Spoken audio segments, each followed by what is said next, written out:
you have comments as well, you can put them through Facebook, Twitter, everywhere at GH1 Television, and the conversation will continue. Well, we're starting off two key issues, but before we get to those issues, I want to call for two videos that will launch us into the conversation today, and I'll tell you who my guest is. The first video is the Vice President, Dr. Mahmoud Bawumia, who made some predictions about the behavior of the currency, if you like. Let's take a look at that video. Come back.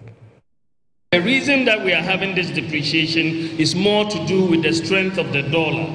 Against the euro and the British pound, the cedi has been quite stable. The cedi has only depreciated by 2.7% against the UK pound and 3.48% against the euro. And this only reinforces the fact that the strengthening dollar is the issue. Of course, many would prefer that there is no depreciation at all, because in an import-dependent economy such as ours, any depreciation in the exchange rate tends to add to prices, and this is why business people are very sensitive to exchange rate movements, and we will strive as a government to keep the exchange rate stable.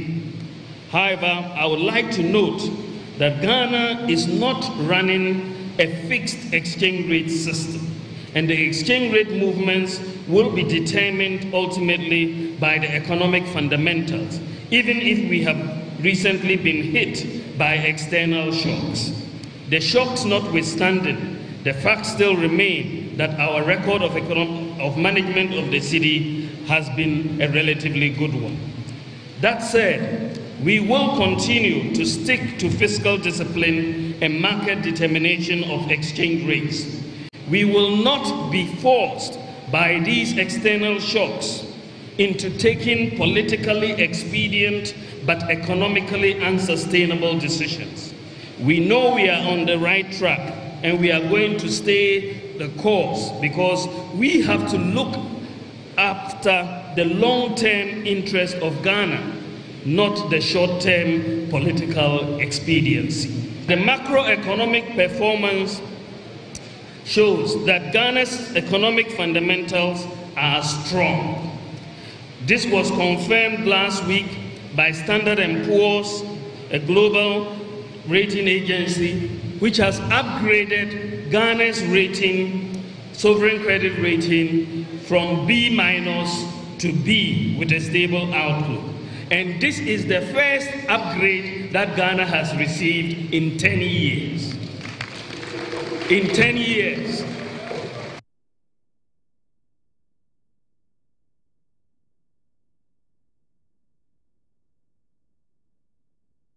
So as a president, the Vice President of the Republic, Dr. Mahmoud Bawumia, His Excellency Dr. Mahmoud Bawumia, I should say, at the National Policy Summit, where he was trying to address some of these concerns regarding the city. Now, my expert in studio is none other than Dr. Lord Mensah from the University of Ghana Business School. He's an economist. He observed these phenomena and helped us understand exactly what it means. But I want to make this conversation as interactive as possible. Why? Because it bothers on a very fundamental issue: what happens in your pocket when these developments the Vice President was talking about occurs. And so you want to contribute as much as you can, and we'll have a very fruitful conversation. Dr. Mensah, I'm going to come to you straight away. I don't want to say I'm confused about the current developments, but first of all, do you agree with the position that the Vice President, espouses? And indeed, not only him, I mean, his spokesperson, advanced some of these arguments. We've had the Minister of Communications equally advance that. And I try to balance that with the position that, the President himself took when he says the economy is in trying times. And indeed, the FX, the stability of the currency is an indicator of the economy as well, no? Yes, of course. I mean, if you look at Ghanaian economy, it's a typical import-driven economy, for which, I mean, every item you see on the shelves, more or less you get about 70% of it being, imported. And so if it turns up that, the dollar is going up against the cedi, then obviously, I mean, it's a pain in people's pocket. And you should expect that, well, when it happens like that, prices on the market obviously will start going up, because you don't know how the dollar will behave going forward. And remember, once you import and you bring your goods into the market, whatever transaction you do is going to be in cedis. But then if it turns up that you have to refill your inventory going forward, you need the dollar. So if you can foresee the future of the dollar, obviously you'll pass it on to the consumer. So it will turn up that the consumer will be paying more. So it's a pain when you're managing an economy and your currency start falling against the foreign, currency that you really rely on mostly for import. And if you look at international transactions, basically they are in dollars. I mean, even if the transaction is involved European and then, Ghanaian, obviously the dollar will be, the reference point. So I believe that, looking at our dollar generation space, what will create the dollar for us, because that is not our currency. You going forward looking at how we export and then the possibility of other inflows like borrowing and, advance payment in our export that comes into cushion the dollar. And I can tell you for a fact that, you see, there seem to be kind of relaxing controls as to how information moves from the regulator to the market. This particular fall, if you play the finance minister's tape, it will tell you directly that, surely the buffer was depleted. The dollar buffer at the central bank was depleted. So it seems like, we are happy when we see cocoa syndicated loan with 1.3 billion coming in. When we see the president making a promise of a centenary bond of about 50 billion, going forward. And I like the way you smile when you talk about the centenary bond. Yes. You ask yourself, what are the measures because whatever will come in, it will turn up you have to pay back with a dollar. Because if you are servicing your debt and it's in dollar denominated, it's a foreign debt, you have to pay it in dollars. So for which you will deplete the buffer.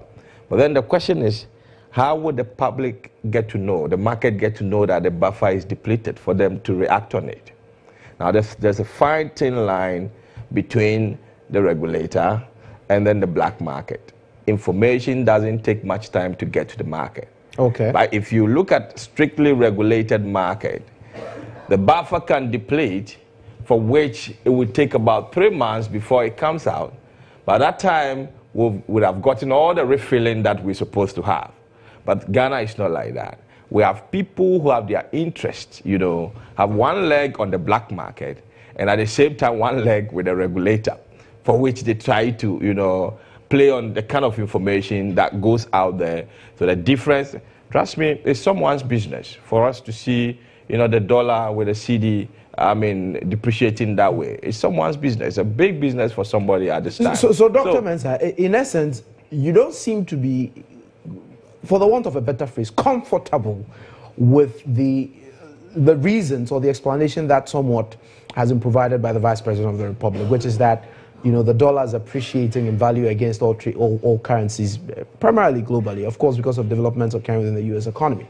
You're saying that we are being hurt at the moment by, some domestic factors, like people deciding to exploit, some information gap between the regulator and the market. Well, we have that component. You see, when you look at exchange rates, the factors that drives it, there are factors that are in-house, and there are factors that are, outside.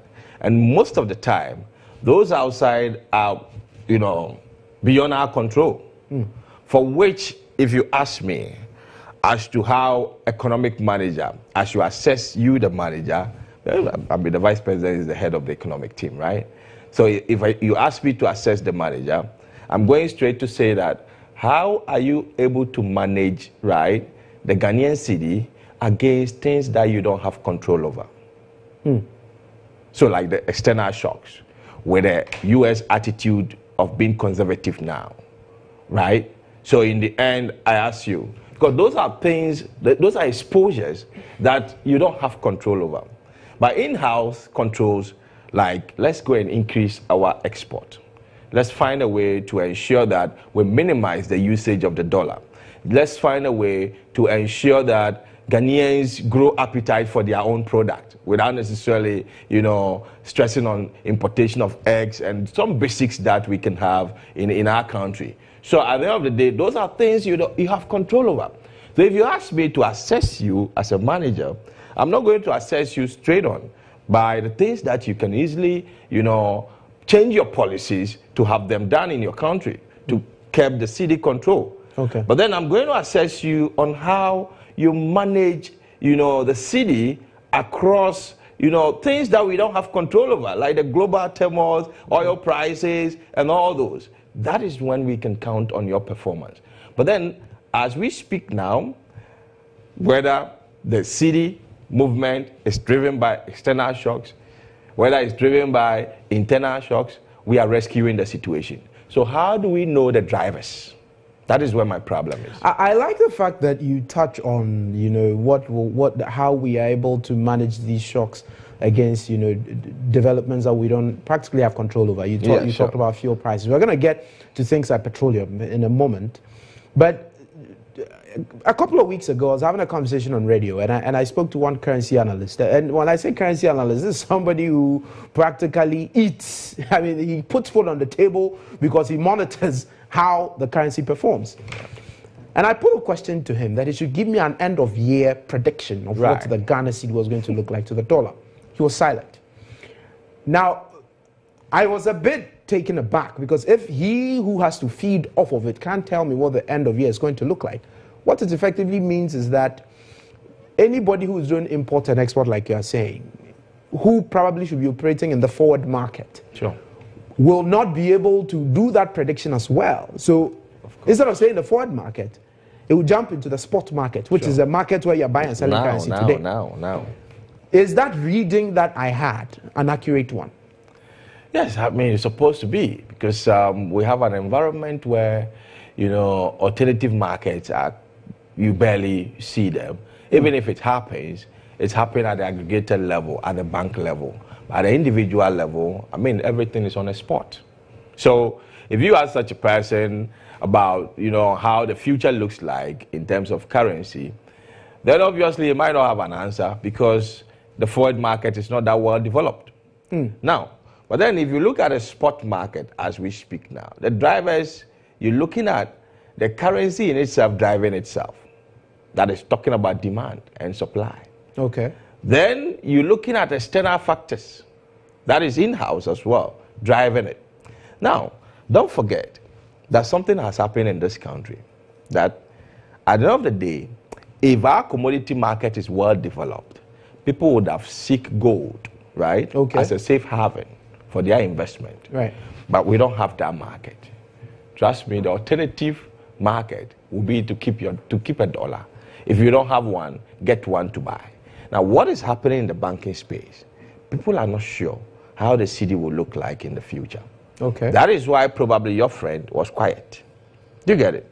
So at the end of the day, if you have a cedi now, because you are not sure, the best currency that you can rely on is the dollar. So people start rushing on the dollar.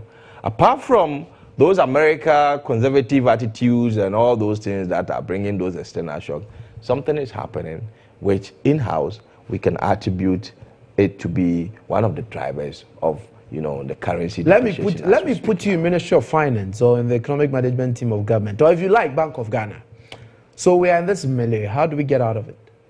Well, I mean, for now, you have to put up temporary measures. So, for instance, you have to make sure that you protect the situation. But trust me, I always advocate for a situation where we should allow the market to determine the level of the cedi at each point in time. Now, if you take... But Dr. Mensah, wait. Let me land. You're saying that's not happening? It is happening. But what is the threshold that we can go to? Do you get it? Now, at this time, we are going to have a rescue which will compress the price to a level. Do you get it?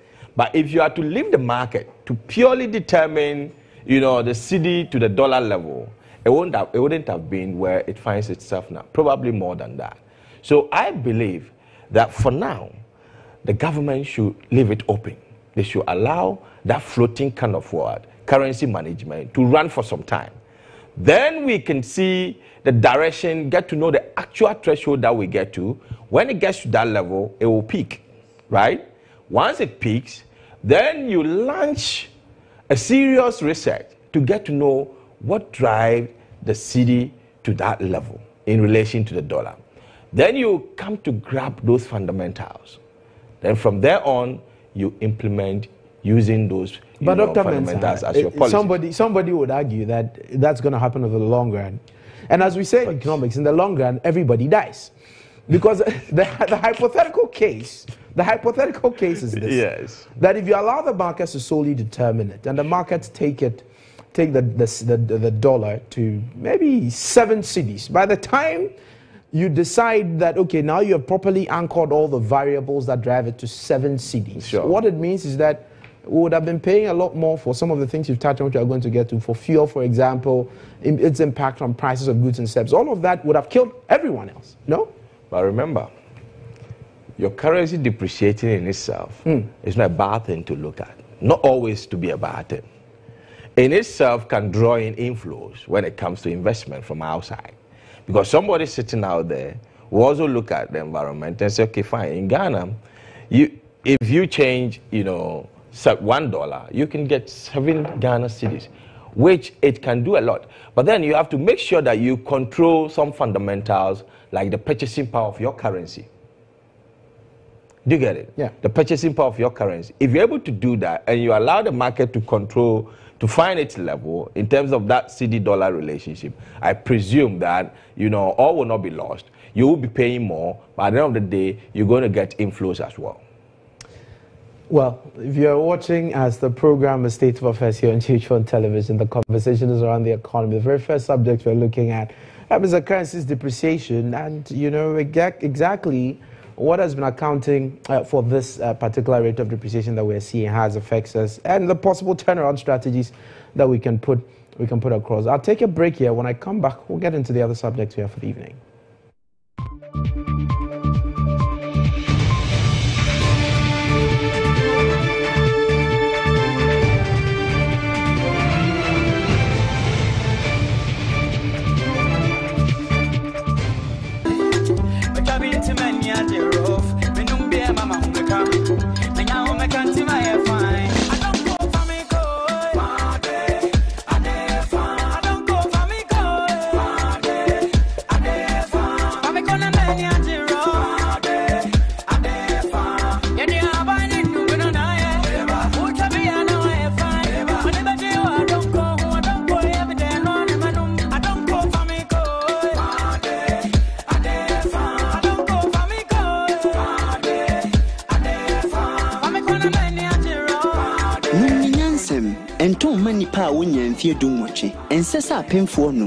Drinking spots beer. And don't go bitters.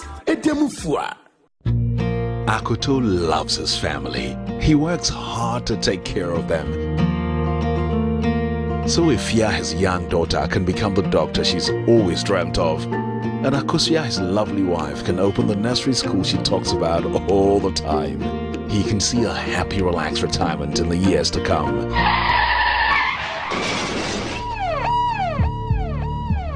But life can get in the way of our dreams. Unable to work, how do their dreams come to pass? Don't let life's tragedies get in the way of your family's dreams. Get a life insurance policy from Star Life today. Star Life, your solid partner for life. K20, in the bar or in the party. K20, in the funeral or any other gathering. The burning sensation, I touch them up. K20 whiskey, we track a clock with the mic. K20 whiskey, what I thought to Batulu, K20 whiskey, K20 whiskey, hey, yeah, K20. I'm going there for 4. There's my papa, and no. Opa makes it, Opa no mess, anything they go, yeah. K20, in the bar, or in the party. K20, in the funeral or any other gathering. K20 whiskey, the burning sensation at the Chamape. No more yansem, 1 ton more biarundi in Fidwa watch, on your mapping for.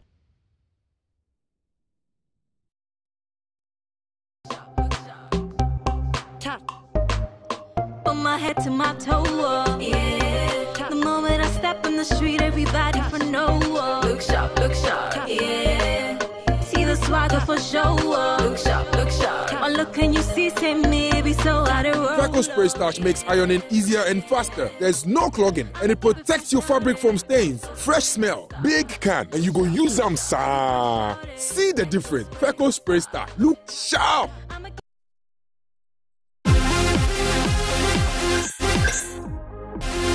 In real life, there's no buffering. So why accept it from your internet connection?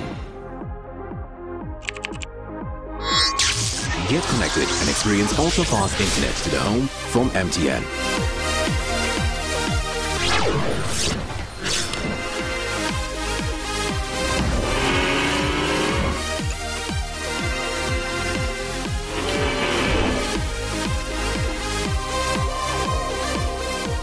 MTN Home, powered by MTN Fiber Broadband from the Internet Masters. MTN, everywhere you go.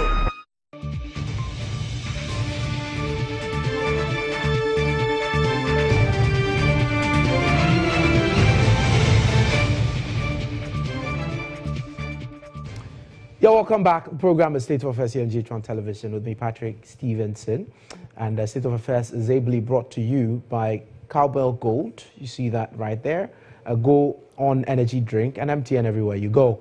And my guest in studio tonight is Dr. Lord Mensah from University of Ghana Business School. Doc, before the break, we're talking about the currency. Now, I want just to move that conversation forward because you have offered some insights into what exactly we should be doing if we intend to try to manage the rate of depreciation and how it affects Ghanaians. One way we have seen that occur is in the increment of fuel prices. Of course, if the dollar goes up, the dollar is a component of the price build-up that we have for the payment of petroleum, products. And as we understand it, some people even predicted when it was happening that we're going to pay in excess of 5 cedis for petrol and diesel, and indeed that materialized. We are doing 5.180 in some cases now. My question to you: can we ever get to a point where fuel prices never go up as a result of developments around the currency? Is that possible? That's not possible. It's not. Yes, because Ghana is a net importer of fuel. Okay. What we consume is more than what we export. And as far as, let's balance what we export in the dollars with the import. The excesses would need, the dollar to do that. You seem to be painting a very gloomy picture. I'm not. But you see, remember, Ghana is growing. Right.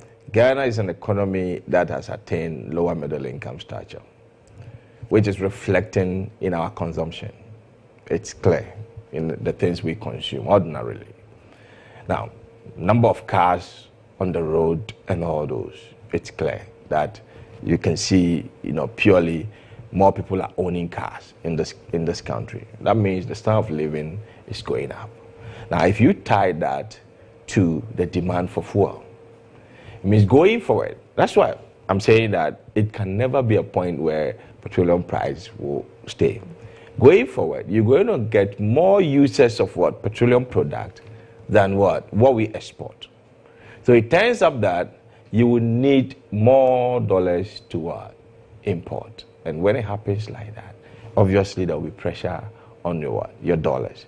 Coupled with our debt accumulations and how we will service the streams of debt that is coming across, you always need the dollar.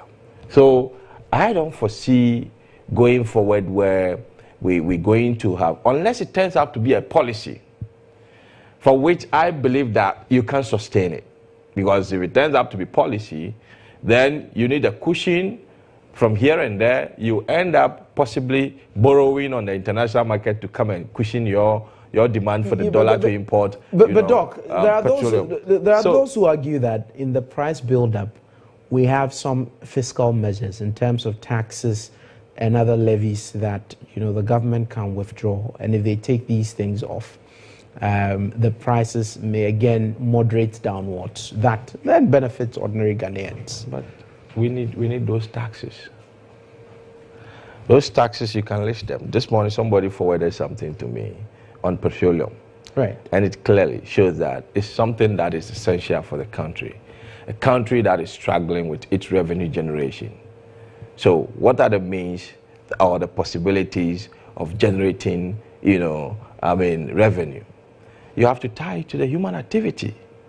And if it turns up that you know very well that this is where the consumption is based, then obviously, that is where you focus. So they have, the management, they've seen that the consumption is basically on, petroleum usage. So therefore, that is where we can possibly skew our taxes, for us to get more. So it's about what we can generate as a country and the essentials that we need. There are some policies we can roll out, but then we cannot sustain them. We can't, you see, if you try to cushion or try to make petroleum prices stable, look at the formula that we use in computing, fuel price on the market. You could see clearly that foreign exchange is in there. It's one of the main drivers. But isn't that the more reason why the government has got, a fundamental responsibility? And here, if you are watching us at home, we are not trying to sound too economic, but if the fundamental responsibility of the government is to ensure, that the currency is stable, no matter the anchor, no matter, what the indicators are, make sure that simply happens, that it happens in a very predictable manner. And in that case, we tend to have, a currency that's relatively stable, which would then mean that, the amount that we end up paying for crude oil will be stable. I know we don't control the global prices of crude, but you were the same person who has highlighted that we are net importers. Well, people have been reacting to this particular, response you have just given, and I'm sure government has also, indicated that particular as well. Let's bring that to our viewers and have a conversation off the back of that. The issue today is the increment of fuel prices that has got some commercial drivers lamenting. Now, for the second time in the month of September, the pricing window for fuel have changed from 4 cedis, 94 pesos, and 4 cedis, 90 pesos per litre of petrol and diesel, to 5 cedis, 18 pesos, and 5 cedis, 14 pesos for petrol and diesel. So we're going to interact with some commercial drivers to see how this has affected them. Oh, yeah, Nipa, Yambu and Crow, Ghana hire drivers. So we got on to Sisiana or Korea to more bonus, we increase the price. But drivers, we may have 3 months, you increase the price here. But the age man is a DBS, no way in TNC, no mamma. I don't need it. Then I must have to film baby Benny, and Cabasa and sweating the crack and sweat the one, and Cabaway, Nanka and so and electrical crab, the Ayana, Canusumijis and Cabaway, and idea I was almost almost 18 years big crack at the 2 MC fairness. Because your brother, a Juma, a Timbetna, I am Cobebia. I feel bad, my upon who tofu a crown as an assassin to for me, 1 million crown. I want him find you may be out in Fanyashi. Instead the beer, the better distance, you tofu him. In the Juma and the beer at the Falcon, and yet you manage in table too. Into a month with you. Sabe than a movie. I Ubeto Edia Ubetogum. By Yaska scan we Benyano, you return this a good because of no profit. Who this kind of better for? So I say, Kakano more increasing, Kakano more increasing. Omu my lorry fed the atusu. Am I a giraffe for your bread? Monday, more than Yama serious. I heard Mama, you had man on I say. Where Juma Cobano, Buacano, Can I had him? Unyabi, and one else will maintain this on the continuum, Sabia Bay Benyapo from. Does you know so mine? Nebo Ding, Tianona Giants on a bomb or the Untumga Untino, Unya Juma. Over 2 day, a gum, now day, I Juma. And she also well more than say, the Bahanian and penny for no more day, Evahano. I'm married. Mamma Kuhum, I hear my can be a day. I found.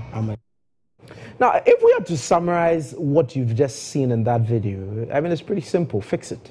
right? Which is that, well, you can talk about all the exciting and nice things that, you know, the Vice President has been talking about. Dr. Mensah here has touched on quite a number of them. And, you know, you have looked at it from both sides of the government. We still need money to pursue development, so we need the taxes in there.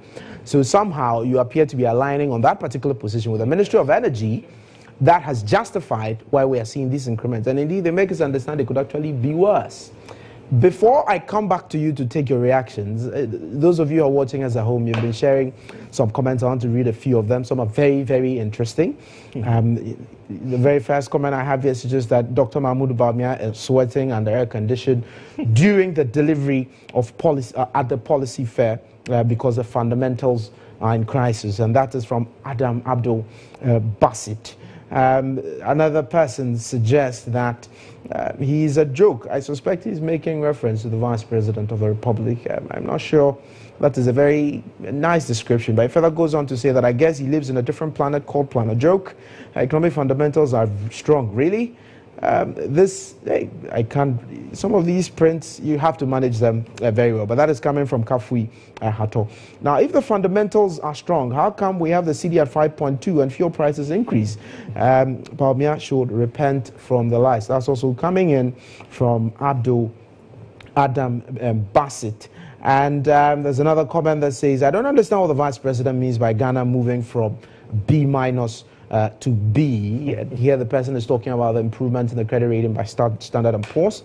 And it further goes on to say that whilst the Wache 3 Ghana cedis you used to buy can't satisfy me now. Now that is a very, you know, street appreciation of what the economy really looks like. And that's from Aziz Dangote. Quite an irony. Your name is Dangote, and you seem to have a problem with, you know, usually when we mention the name Dangote, you shouldn't be having a problem with Faisal, but that's on the lighter note.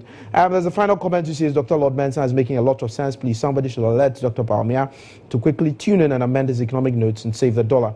Ghana is in economic crisis out of his incompetent economic management. These are very strong words. But I'm going to come back to you, Doc. So, yes. In essence, you're suggesting that, yeah, there's pain now. We should learn to bear the pain. So would you agree with the assessment of the President of the Republic when he says that we are in crisis? You see, sometimes Ghana, we fail to accept the truth in a way. We are a bit economic about truth. And for me, the best is what the president has done. You see, until you accept something, let me give you a typical example. What is happening in the banking space? I did a presentation which I indicated that until we accept that it is crisis, we can never get solution to it. Now the president has admitted that we are in what? Trying times. Trying times in the sense that if you look at the West, they are keeping to their own. If you look at the East for loans, there are issues that goes with it. If you look at in-house, how we're going to, you know, keep our own like what Americans are doing, that might not necessarily be feasible. So every economic manager will accept that we are in a hard time. So I'm happy that he's accepted that. But going forward, what are we doing? What are we putting in place to ensure that the times that the global space, you know, is giving us a threat, we can keep to our own and still be strong? What would you say to somebody, and here I'm reading specifically a comment from one of our viewers, that the government should clamp down on black marketeers, as he describes it. That's the only way the city can stabilize. This is from Jamal Lamine. What would you say to Jamal, who holds this view? Well, I don't believe in that. I don't believe in that because the market in itself, we just need to bring them into the light and regulate them. Because, you know, foreign currency trading is part of every economic dynamics. There's no way you can control the underhand deals within every market. Every market have moles within them that for which somebody needs to benefit here and there. But then if the fundamentals are really strong, what drives the economy are really strong, at the end of the day, trust me, the black market activity will never prevail. Now, if you go to the U.S. But the Vice President of the Republic says the fundamentals are strong. If you go to the U.S., you go to the advanced countries, on their financial market, well-regulated, even Wall Street, you still get people who are operating underground, more or less a black market. But at the end of the day, because their fundamentals are strong, the black market can make some profit, but then it will be for short term. What is the quantum of transactions that goes on in the black market? Let me chip in this. You see, sometimes we overlooked the government itself demand for dollars. If you look at the players, okay, of users of the dollar, you'll get to know that individuals like me and you, we are using the dollar. Businesses are using the dollar. Government also uses the dollar. Now, anytime the government anticipates to spend on infrastructure, right, it has impact on the dollar. That anticipation alone. Because the kind of infrastructure that we, require as a country, we know the deficit we have. Right. We don't have the capacity in-house. So obviously, the government needs to spend. So we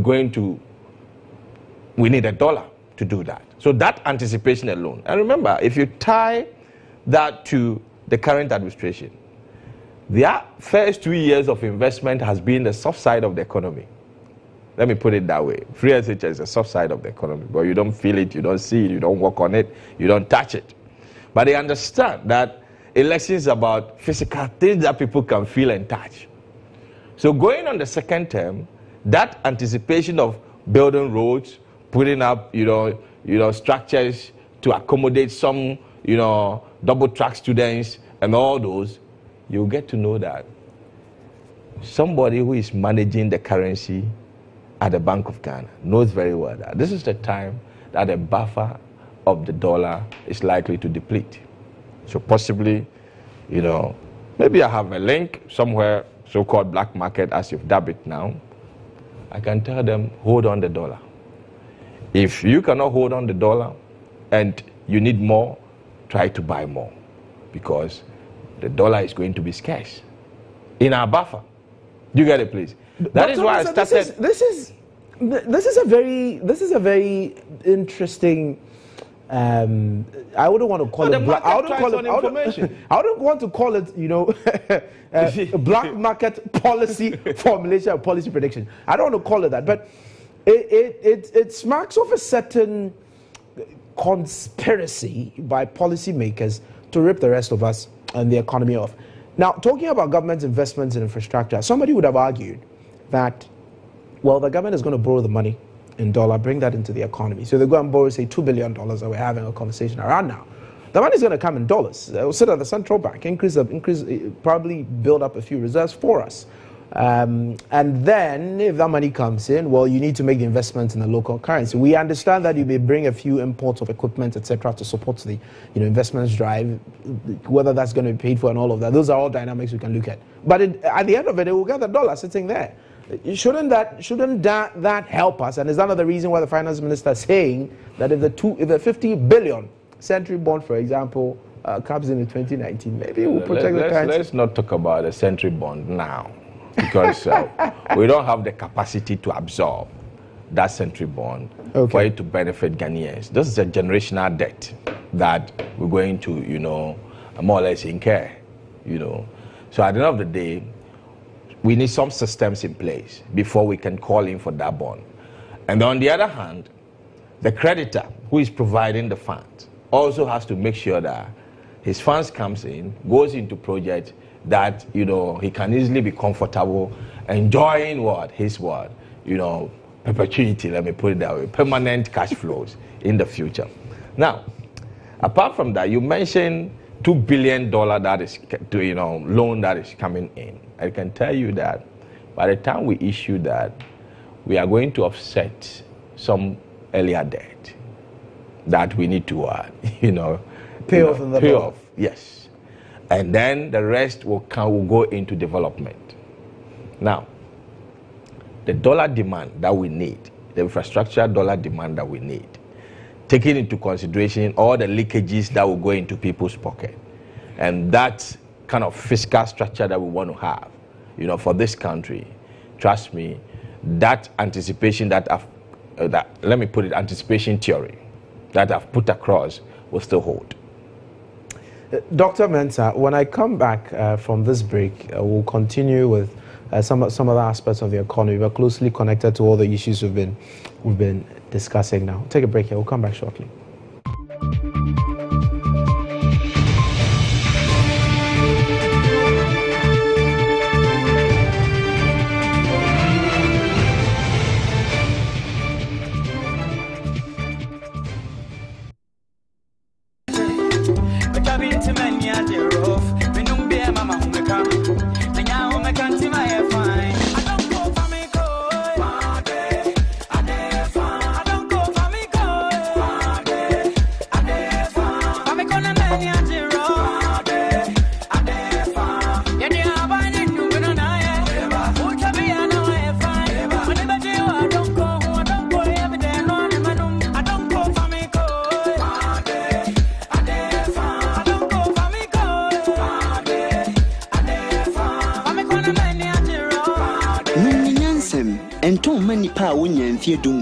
Ensesa penfonum ewo drinking spots beer. And don't go bitters. Edemufua.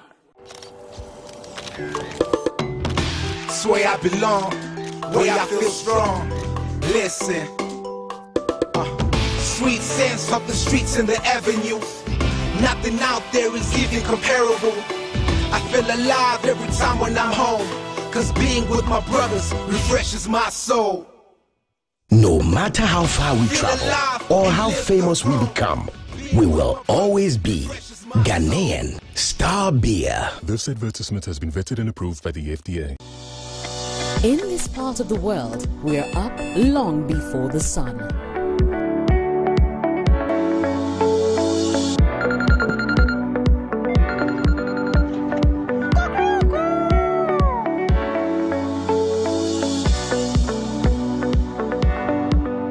Our part to make our world, our connections and relationships a lot more brighter. They say agrobeswa nefrianopa.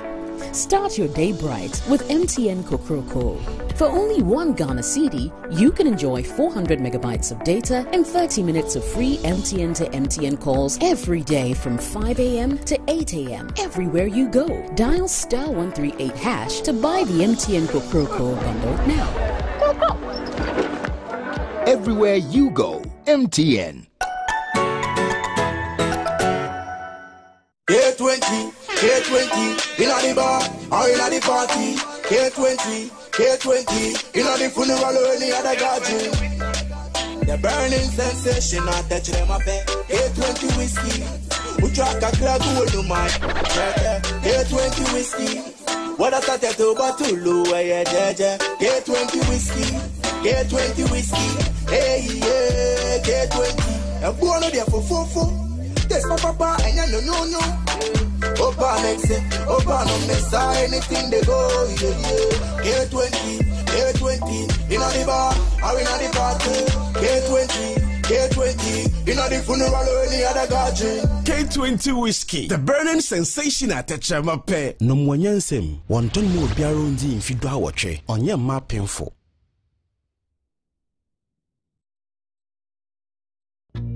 Akoto loves his family. He works hard to take care of them. So Ifya, his young daughter, can become the doctor she's always dreamt of. And Akosia, his lovely wife, can open the nursery school she talks about all the time. He can see a happy, relaxed retirement in the years to come.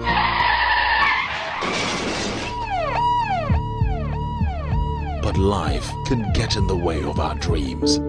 Unable to work, how do your dreams come to pass? Don't let life's tragedies get in the way of your family's dreams.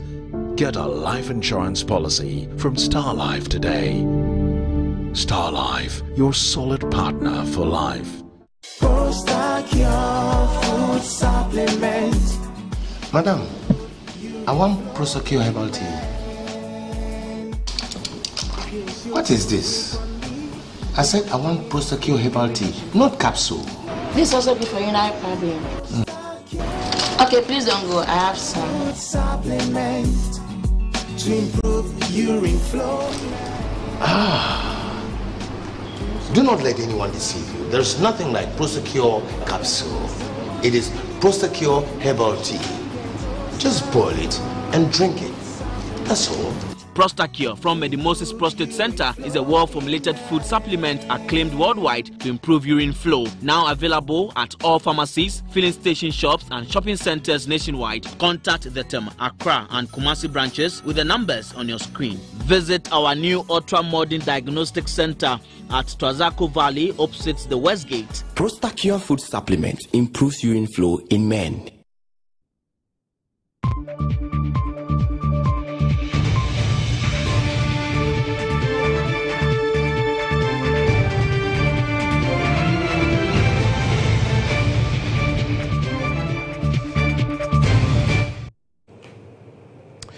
Welcome back from that break. The program is State of Affairs here on GH1 Television. My name is Patrick Stevenson, and we're having a conversation on the Ghanaian economy, a wide range of themes, from stability of a currency to what is happening in terms of fuel prices that people have to pay. We're going to move on into the third subject for the evening. But before then, I'd like to say that we want to acknowledge our sponsors, Cowbell Gold, Go Energy Drink, and MTN, who make it possible for us to bring you these exciting conversations about the Ghanaian economy, and in some cases aim to proffer solutions, even though we are not policymakers on this particular program. Dr. Mensah. Yes. So my very last subject for the evening, which is, I'm sure you mentioned it in passing, how we are managing the public debt of the country. Indeed, we're a country that requires financing for development. And earlier in the course of the day, we were having a conversation somewhere that indicated that Africa as a continent needs nearly, Adesina, the president of the African Development Bank, was saying this, that we need about $170 billion to finance the infrastructure and development that we need as a continent. In our own case, we are looking for the money to finance this development internally. Either we are getting taxes, we understand we're not getting enough taxes, so we're bringing in McKinsey and some people to help us figure that out, or we borrow. Now, the government tells us that, well, they are doing smart borrowing. Bank of Ghana recently announced that, in the monetary policy report, I should say, that our public debt stock currently stands at 159.6 billion. By your readings, should we be worried? Even though in terms of GDP, they make us understand that's declined. Should we be worried about this 159.6 billion? Right. You see, when it comes to our debt levels, let me quote the levels, and then in relation to our GDP, there's a reason why we relate the debt to GDP. The reason being that presumably you've accrued debt, then what are the assets that you've used the debt for? Now, if you have assets that, can give you consistent cash flows, as far as this debt is concerned, you have no cause to worry. You can go when you say assets that give you consistent cash flow, can you unpack that for us? Assets that you've invested that debt in. Nobody, accrued debt to feed himself. We don't borrow to come and feed your people. You don't borrow to come and pay salaries here and there. You borrow purposely for projects. You borrow purposely for something that can generate, consistent cash to pay itself. So most of the time, if you are going to borrow, we look at a project that you're going to engage in, whether they are self-financing project. So in the end, in your prospectus, you indicate what the money is coming to do. That is why the investor will buy in and then give you, the funds.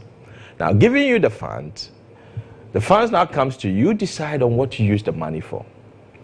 If you decide to use the fund to produce maybe a structure, and it turns up that your system is so porous to the extent that the funds that are earmarked for a particular project turns up not to have all the monies going into the project because of leakages out of corruption, then you will have problem. That is why we see it as a cause to worry. Now, recent research which is about to be published, not by me, with friends here and there from South Africa, Ghana, as we speak, we were supposed to start getting worried when our debt got to 40% to our GDP. At that we're threshold, at 68. Both sides of the political divide say it's fine. Right. At that point, you could see the impact of the debt level on economic growth, because you generate and all has to go and pay for what? Your interest and then, your principal that are, maturing as of that time. So a debt level of 159.6, for me to tell you that whether we are worried or not, depends on the asset that we place this monies in. If we can handpick assets that can generate sustainable cash flows over the years that the debts are supposed to mature, then we have no cause to worry. We can go up to 90%. Then, in that case, I can even endorse the President's centenary bond, which we're looking forward if in case. But Dr. Mensah, are you not looking at just one aspect of the development narrative, in that for a country like ours, not all the projects that we invest in, for example, can give us that immediate, financing cash flow that we're talking about? Because you can have some projects, for instance, that have to be implemented purely because you need to provide some social protection just for some people. For leverage. Exactly. And you have to borrow, in which case you now have to leverage some other form of funds to pay off those, either in tax revenue or some other form of mechanism for paying back. Are you not looking at just one side if you suggest we should borrow? I do understand that perfectly. There are debts that part of it can go into social projects. And those social projects are projects that, the economy can build itself up on. So, for instance, borrowing to provide, basic water facility. If your people are healthy, obviously the labor force goes up. You can get your taxes from them. They can always work, and then you get your taxes here and there. Is that not so? Income tax, you are sure of the income tax. So there's always a payback somehow. Exactly. That is what I'm talking about. So at the end of the day, it's about aligning this payback, times to the project at stake. I understand perfectly that it's not every project that the cash flows are immediate. Some cash flows are deferred, but you have to align the cash flows to your debt. But then once there's prospect, then I can tell you that the future is bright. For instance, you ask me whether I'm worried or not. I won't get worried on this debt, because possibly if I know I have asset or I have projects that can pay for that debt, I can go and renegotiate for my debt. Debts you can renegotiate for the package. Maybe defer some payment and all those. So for me, I think we get worried because of the things that we've placed those earlier that we've accrued in.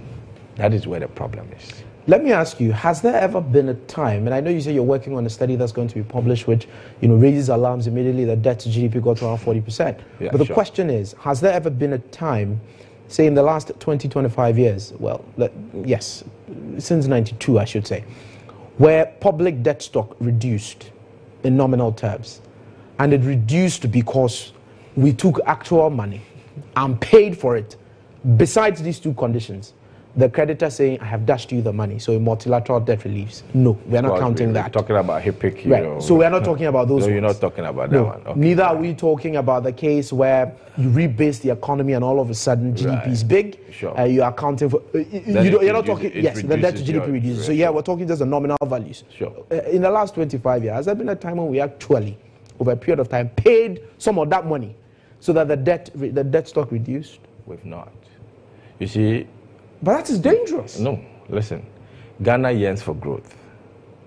You understand? We yearn for growth. And that growth, we cannot realize it by using our internal resources alone. That would be difficult. So, for me, borrowing in itself is not bad. I keep on saying this. But what you use the money for, and then the system is in place to absorb what is coming in, it's something that we need to look at. If you are borrowing and what you borrowed exactly goes into a project, let's say 95% of it goes into a project, for me, I don't have problem at all. That project should be able to pay for itself. And once there's prospect, like I said, you can always renegotiate on your debt. So based on this response, I'm tempted to believe that if I should pick your thoughts on the Chinese Sino-Hydro deal, which we seem to be hearing, there's some negotiations currently ongoing. Would you, if I should pick your thoughts, would you say we're mortgaging the future of unborn generations to the Chinese, given that we don't pay off, we don't appear to be paying off the money to reduce the stock of debt? Would you say we are mortgaging the future to the Chinese? We're not. We're not. As it stands now, we're not. It depends on the negotiation, what we're going into. We should understand that we also have a bargaining power in this negotiation. We shouldn't look at ourselves as being at the receiving end. Then at the end of the day, we can be in trouble. We should understand the global dynamics. Somebody has his money. You have the natural resources. You should be able to value, your resource. Meet the person halfway. To say that this is what I have. Until you provide this, I'm not going to have that. Then in the end, we can realize the benefits going forward. So as we speak now, it's pure transaction. But it's about our leadership, for them to identify, our bargaining power in the whole deal. As we're talking about debt and bargaining power, well, let me sell a little bit, because without my sponsors, this program is not possible to be brought to you. The program is ably sponsored by Cowbell Gold, Energy for Winners. And the wide range of products they have: fortified choco milk, which has been made from the finest cocoa from Ghana, a rich malt and perfect amount of our own milk and sugar. It's full of proteins and vitamins. Indeed, it's the energy for winners. And Go Energy Drink, which also is proudly made by Trillium companies here in Ghana. It has ingredients which are very exciting. They have a lot of vitamins B6, B12 that provide you the much energy that you need. That's a caution, however. Excessive drinking can be detrimental to your health. Now, my very last comment I'm going to take from social media. Somebody says, and I think the name is Nana Kusi Boadjum, suggests that the elephant will go back into the bush very soon. No long talk.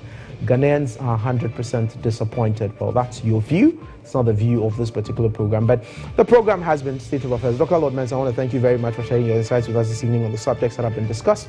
And for those of you who watched us, I want to thank you for joining the conversation as well. My name is Patrick Stevenson, and I was in for your regular host, Nana Badamo. Have a good evening.